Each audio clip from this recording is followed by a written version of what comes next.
예, 다시 돌아왔습니다. 부동산 자산관리론 6주차 두 번째 시간입니다. 첫 번째 시간에서는 그 주택 저당채권과 MBS 시장 그리고 부동산 간접 투자 시장 개관에 대해서 이제 살펴봤고요. 이번 두 번째 시간에는 부동산 투자 회사에 대해서 살펴보도록 하겠습니다. 부동산 투자 회사, 제 영어로 리츠라고 약자로 이제 표현을 하는데요. 리츠는 다수의 투자자로부터 자금을 모집해서 부동산 관련 대출 및 유가증권 등에 투자하고 발생한 수익을 투자자에게 배당하는 회사 또는 투자신탁을 의미합니다. 그래서 그 부동산 투자 회사의 어떤 기본 구조에 대해서 57쪽 그림으로 이제 잠깐 표현을 해봤는데요. 투자자는 개인 투자자도 있고 그 다음에 기관 투자자도 있을 겁니다. 그래서 투자자가 부동산 투자회사 리츠에 그 주식을 구입을 합니다. 그래서 주식 매입을 하는데 이걸 이제 지분 투자라고 이제 표현을 하지요. 그래서 주식이라는 지분을 매입하는 투자를 하게 됩니다. 부동산 투자회사는 그 투자 자산인 뭐 부동산이라든지 부동산 관련 유가증권에 투자를 하고요. 투자를 하면서 이제 뭐 임대료 수입을 얻는다든지 개발 이익 그리고 매각 차익 같은 걸 얻게 되죠. 그런 수익을 투자자들에게 배당을 해줍니다. 뭐 대부분 배당을 90% 이상을 해주는데요. 90% 이상 배당을 하면은 법인세를 감면받는다든지 하는 혜택을 얻습니다. 그래서 90% 이상 배당을 해줍니다. 이렇게 그 리츠라고 하는 제도는 부동산 투자회사 제도는 그 부동산 금융 관련된 대표적인 선진 제도이다라고 이제 보통 표현을 하는데요. 우리나라 같으면 IMF 구제금융 위기 이후에 이제 여러 기업들이 구조조정을 하게 되었습니다. 그래서 기업의 구조조정을 촉진하기 위해서는 이제 그 보유하고 있는 부동산을 좀 유동화시킬 필요가 있었거든요. 그래서 그렇게 기업의 구조조정을 촉진하기 위해 보유 부동산을 유동화시키려고 하는 목적으로다가 우리나라에서는 리츠를 도입했다라고 생각을 하시면 좋을 듯 싶습니다. 그래서 2001년 4월에 부동산 투자회사법을 제정하면서 요 리츠 제도를 도입을 했습니다. 그래서 처음에 부동산 투자회사법 제정할 때 제도 도입의 주요 목적으로 세 가지를 두었는데요. 첫 번째, 일반인에게 부동산 간접 투자 기회를 제공하는 것. 두 번째, 부동산 가격을 안정시키고 건설 시장을 활성화시키려는 것. 세 번째, 부동산 산업의 발전을 유도하는 것이라고 법 제정 목적을 얘기를 했습니다. 근데 처음에 말씀드렸듯이 실제 목적은 그 기업의 구조조정을 촉진하려고 하는 것이었거든요. 그래서 도입 초기에는 기업 구조조정을 목적으로 하는 기업 구조조정 리츠, CR 리츠에 비해서 일반적인 리츠는 지나치게 규제를 해서 좀 활성화되기 매우 어려웠다라고 얘기를 합니다. 그래서 일반 리츠를 갖다가 법으로 제정되기 이전서부터 준비해왔던 여러 기업들이 있었는데요. 여러 주체들이 있었는데 이들은 그 규제가 너무 심하다라고 생각해가지고 대부분 시장 진입 자체를 갖다 포기하고 그만둔 그런 경우들이 많았다라고 합니다. 그래서 뭐 어떤 규제들이 있었느냐, 좀 투자자 보호를 해야 되겠죠. 근데 투자자 보호를 한다라고는 하지만 너무 지나치게 진입 장벽을 둔다든지 아니면은 인허가 절차를 지나친 규제를 한다든지 하는 게 있었고요. 그 다음에 그 기존의 자본시장, 즉 다시 말해서 증권이 거래되는 주식과 채권이 거래되는 자본시장하고 부동산 시장 사이에는 그 관행이 좀 차이가 났었는데요. 그 차이가 나는 관행, 그리고 이제 시스템으로 정말 차이가 나는 관행을 좀 잡아야 되는데 그렇게 하지 못했다라고 하는 점, 그리고 세제 측면에서 지원이 좀 부족했다. 그러니까 조세 감면이라든지 정말 면제라든지 이런 게 좀 부족했다라고 생각을 해볼 수 있습니다. 반면에 CR 리츠, 기업 구조조정 리츠는 상대적으로 이제 조세 감면이 많았고요, 면제도 많았습니다.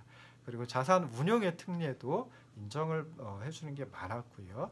그 다음에 또 CR 리츠에 참여하고 있는 기관들이 좀 공신력 있는 기관들 중심으로 해서 참여했기 때문에 초기에 우리나라 리츠 시장에서는 CR 리츠가 주도했다, 기업 구조조정 리츠가 주도했다라고 생각해 볼 수 있습니다. 근데 이제 2000년대 초반 기업 구조조정이 많이 이루어졌고요, 어느 정도 마무리되었습니다. 그리고 2000년대 초반에는 이제 부동산 경기가 좀 호황이어가지고 부동산 가격이 꽤 많이 상승을 했었는데요.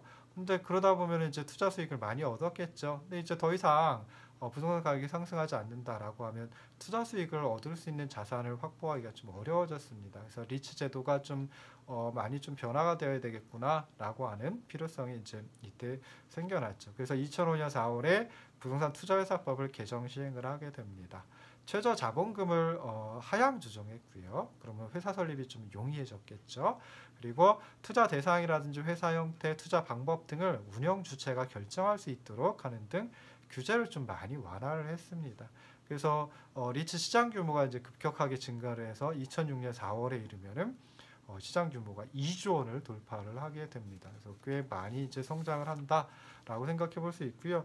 2009년에 이제 우리나라 금융업계에서 굉장히 큰 굵직한 사건이 벌어집니다. 그래서 2009년에 이제 자본시장법이라고 하는 법이 도입이 되는데요. 이 자본시장법은 자본시장법에 적용을 받는 그 부동산 간접 투자 상품이 부동산 펀드였죠. 그래서 그 부동산 펀드가 굉장히 좀 각광을 받고 시장 규모가 커지게 되었습니다. 상대적으로 이제 규제가 좀 더 강했던 리츠 같은 경우에는 좀 그 두드러지는 성장을 하지 못하게 되었죠. 그래서 2010년에 이르러서는 요 리츠의 최저 자본금을 인하하고 차입 한도를 자기 자본의 10배까지 허용하도록 부동산 투자회사법을 또 다시 개정을 하게 되었습니다.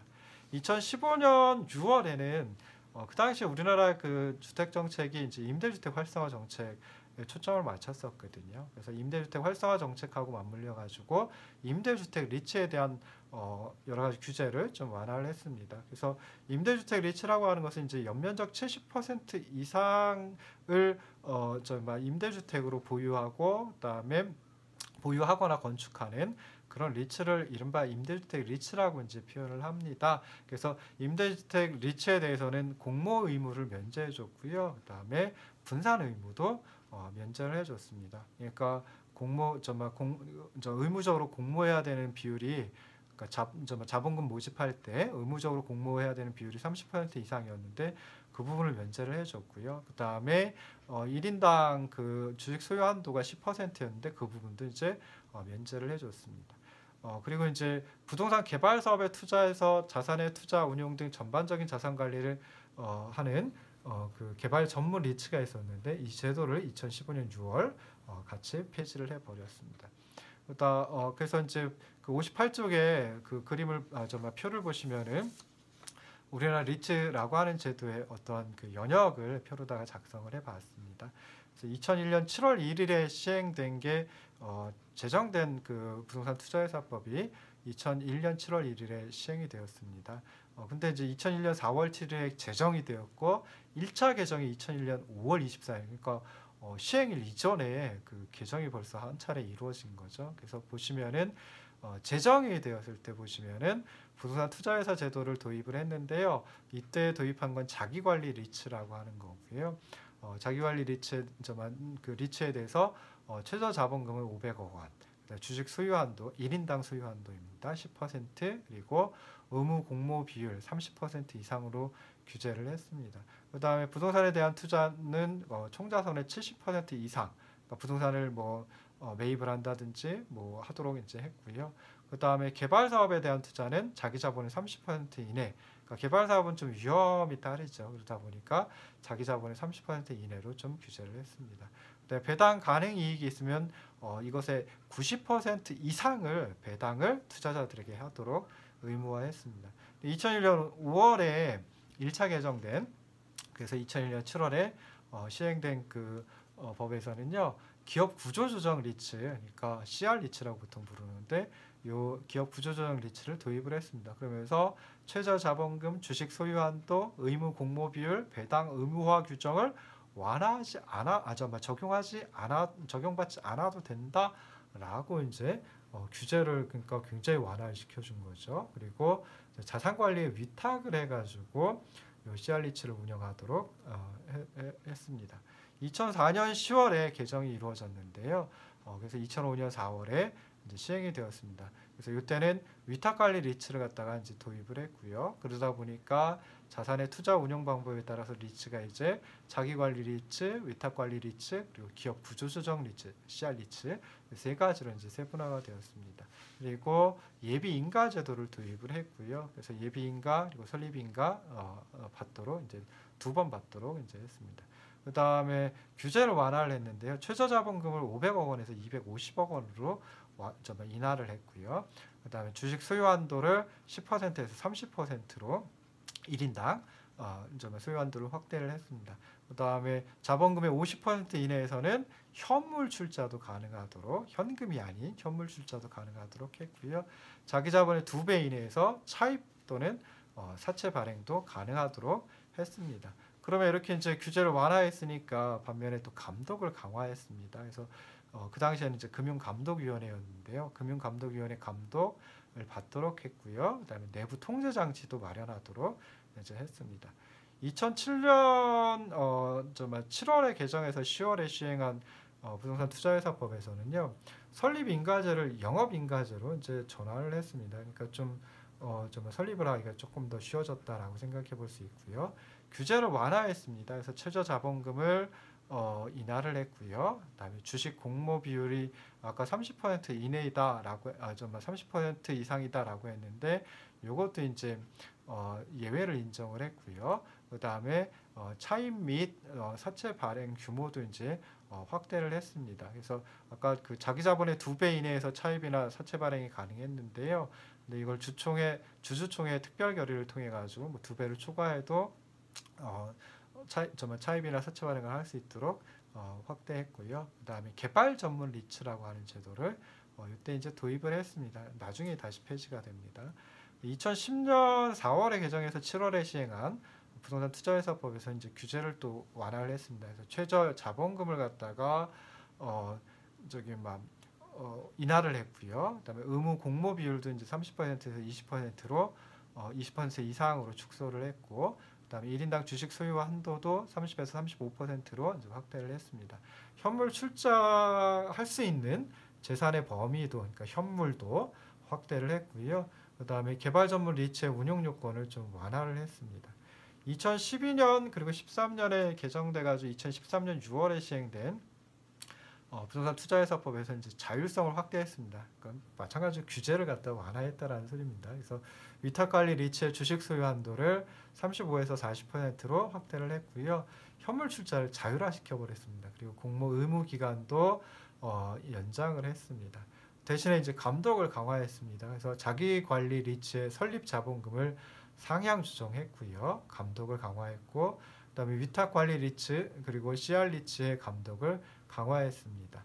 그리고 총 자산 전부를 공동주택 임대사업에 투자하는 임대주택 리츠의 규제를 이제 철폐를 했습니다. 그래서 주식 공모 의무 면제를 했고요. 주식 소유 한도를 없애버렸습니다. 2014년 1월에 시행된 그 부동산 투자회사법에서는 감독을 좀 강화를 했고요.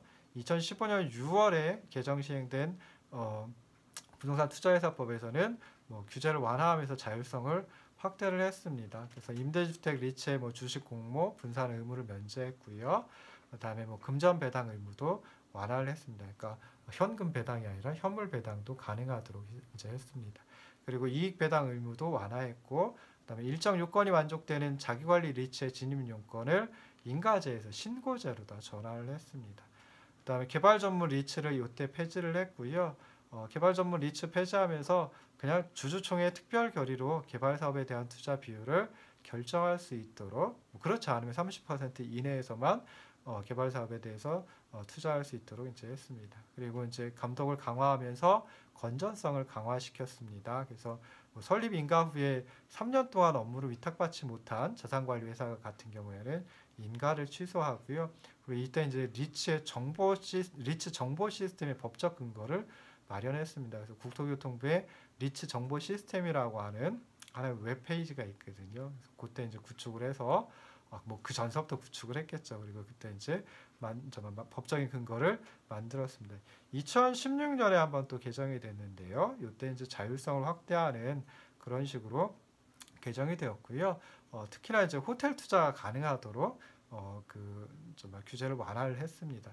그 다음에 2017년 3월에 이제 또 자율성을 확대하는 규제를 완화하는 조치를 법 개정이 있었습니다. 그래서 자기관리 및 위탁관리 리츠의 주식 소유 한도 이걸 갖다 50%로 굉장히 크게 확대를 했고요. 그 다음에 뭐 90% 미만으로도 배당이 가능하도록 이제 해놨습니다. 그래서 이렇게 해가지고 간단하진 않지만 연역을 좀 살펴봤고요.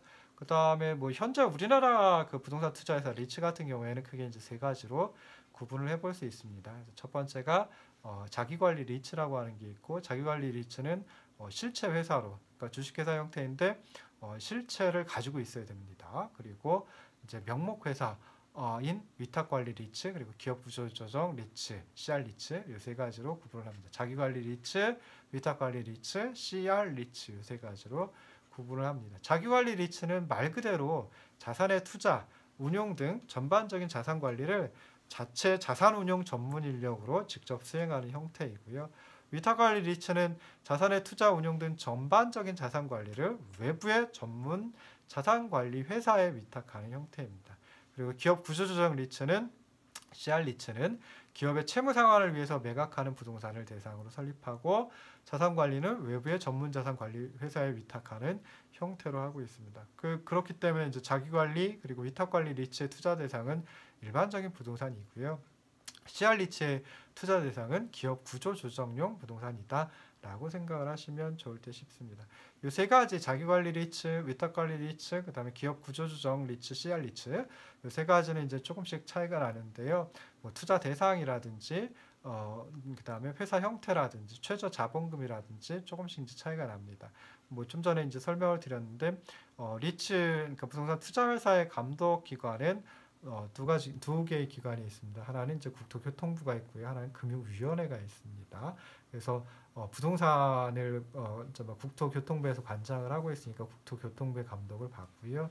그 다음에 간접 투자 상품, 그러니까 금융의 한 형태이기 때문에 금융위원회에 또 감독을 받는다라고 생각을 하시면 좋을 듯 싶습니다. 최저 자본금은 이제 자기관리 리츠는 70억 원 이상으로 되어 있고요. 위탁관리와 기업 구조조정 리츠는 50억 원 이상으로 되어 있습니다. 주식 분산 의무가 있는데요. 자기관리 리츠하고 위탁관리 리츠는 1인당 50% 이내로 주식 분산 의무가 있습니다. 그런데 기업 구조조정 리츠, CR 리츠는 제한이 없습니다. 주식 공모하는 것도 이제 자기관리 리츠하고 위탁관리 리츠는 주식 총수의 30% 이상을 공모하도록 하고 있는데요. CR 리츠는 규제가 없습니다. 그리고 상장과 관련된 규제도 있습니다. 그래서 상장 요건을 충족하면 자기관리 리츠와 위탁관리 리츠는 상장을 하도록, 주식시장에 상장을 하도록 하고 있는데요. CR 리츠는 또 의무사항이 아닙니다. 그 다음에 자산 구성도 보시면 이제 부동산이 총자산에서 차지하는 비중이 자기관리 리츠와 위탁관리 리츠는 70% 이상이 되어야 되는데요. 기업 구조조정 리츠 같은 경우에는 이제 기업 구조 조정용 부동산이 70% 이상이 되도록 하고 있습니다. 그 다음에 자산 운영 전문 인력도 보면은 자기관리 리츠는 자체적으로 자산 관리를 직접 수행을 해야 되죠. 그래서 상근 고용 인원으로 5인 이상을 두고 있고요. 그 다음에 위탁관리 리츠하고 기업 구조조정 리츠는 스스로 하는 게 아니죠. 자체적으로 하는 게 아니라 외부에 이제 맡기게 됩니다. 그래서 그 자산관리 회사에 5인 이상이 이제 들어와 있어야 된다. 뭐 이렇게 이제 생각을 하시면 되고요. 그 다음에 배당 의무도 있습니다. 그래서 자기관리 리츠는 90% 이상 의무적으로 배당을 하도록 하고 있고요. 위탁관리 리츠하고 기업 구조 조정 리츠는 90% 이상 의무 배당을 하면은 법인세가 감면이 되고 그래서 또 이제 초과 배당도 가능하다. 초과 배당은 이제 100%를 넘는 배당도 가능하다. 뭐 이렇게 이제 생각해 볼 수 있습니다. 그 다음에 세 유형의 리츠 모두 다 자금 차입은 자기 자본의 2배 이내에서 자금 차입을 할 수가 있는데요. 주주총회에서 특별 결의를 한다라고 하면 10배 이내까지도 자금을 차입을 할 수 있다. 뭐 이렇게 이제 생각을 하시면 좋을 듯 싶습니다. 자, 60쪽에 보면 이제 우리나라 리츠 시장 규모 표로다가 정리를 했습니다. 그래서 위표는 이제 유형별로 이제 분석을 해봤고요. 그다음에 60쪽에 아래에 있는 거는 이제 투자 자산별로다가 그 시장 규모를 갖다가 표로 다 작성을 해봤습니다. 그래서 우리나라 리츠 시장 규모는 2002년에 자산 규모 5,584억 원에서 이제 시작을 했다라고 합니다. 근데 이게 이제 2010년에 7.6조 원, 2014년에 15조 원, 2016년에 25조 원, 그리고 2019년에 49조 원으로 굉장히 빠르게 성장을 했습니다. 뭐 이렇게 된 이유는 여러 가지가 있는데요. 뭐 사실 우리나라도 그렇고 한 2000년대는 저금리 기조가 계속 유지가 되고 있었습니다. 그러니까 뭐 예금을 한다라고 해봤자 그렇게 이자율이 높질 않았죠. 수익률이 높질 않았었죠. 근데 리츠 같은 경우에는 좀 안정적으로 수익률이 높은 상태에서 안정적으로 쭉 유지가 되었습니다. 특히나 이제 2011년 이후에는 그 수익률의 안정적 흐름이 좀 지속이 되었고요. 2015년에 이제 아까 말씀드렸듯이 2014년에 개정을 해가지고 부동산 투자회사법을 개정을 해가지고 리츠 정보 시스템 서비스를 2015년에 이제 실시를 하게 됩니다. 그러다 보니까 이제 어떤 부동산 투자회사에서 리츠를 운영하는 그 투명성을 확대할 수 있었고요. 그다음에 일반 투자자들의 어떤 정보 접근성이 좀 개선되었기 때문에 좀 그 리츠의 시장 규모가 커졌다라고 생각해 볼 수 있습니다. 부동산 투자회사 리츠는 처음 만들어진 게 이제 2001년 12월에 교보 메리츠 퍼스트 CR 리츠라고 하는 게 처음 만들어졌습니다.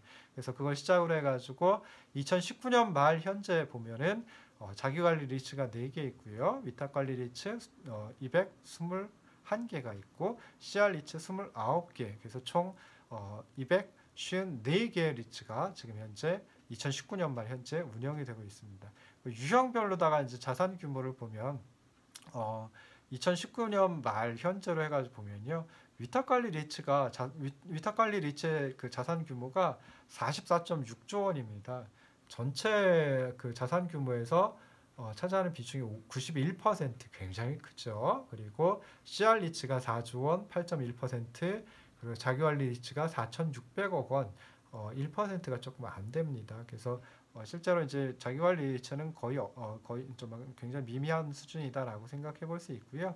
위탁관리 리츠가 대부분이다라고 생각을 하시면 좋을 듯 싶습니다.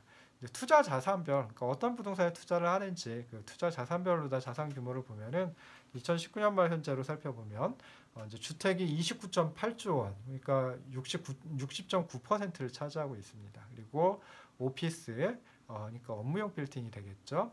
12.1조 원, 24.7% 차지하고 있고요. 그다음에 리테일, 그러니까 소매용 뭐 빌딩 상가가 되겠죠. 그래서 4.4조 원, 8.9%를 차지하고 있습니다. 뭐 복합형, 그다음에 물류, 호텔, 뭐 이런 것과 관련된 리츠는 2.7조 원, 한 5.5% 비중을 차지하고 있다라고 생각을 하시면 좋을 듯 싶습니다. 그래서 이렇게 해가지고 6주차 강의에서는 그 주택 저당 채권 그리고 주택 저당 증권이라고 하는 MBS 시장에 대해서 살펴봤고요. 그 다음에 부동산 간접 투자 시장 개괄적으로 살펴보고 그 중에 부동산 투자 회사 리츠에 대해서 살펴봤습니다. 오늘은 여기까지 하도록 하겠습니다. 들어주셔서 감사합니다.